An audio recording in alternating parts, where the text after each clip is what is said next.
This video shows you how to create and edit course templates and how to archive courses and templates using the Courses tool.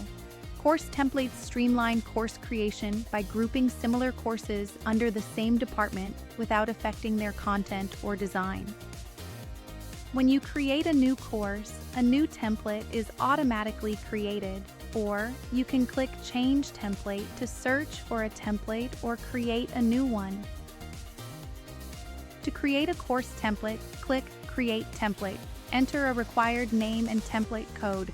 Optionally click Choose Department to either select one or create a new one. To archive courses or templates, either click the Actions menu on an individual item and select Archive, or select multiple items and click Archive. Bulk archive is limited to 50 selections. It is important to note that archived courses and course templates are available via the View Archive option in the org unit editor.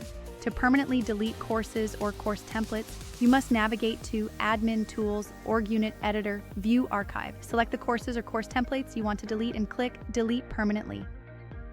Now you know how to manage courses and course templates using Courses. Thank you for watching.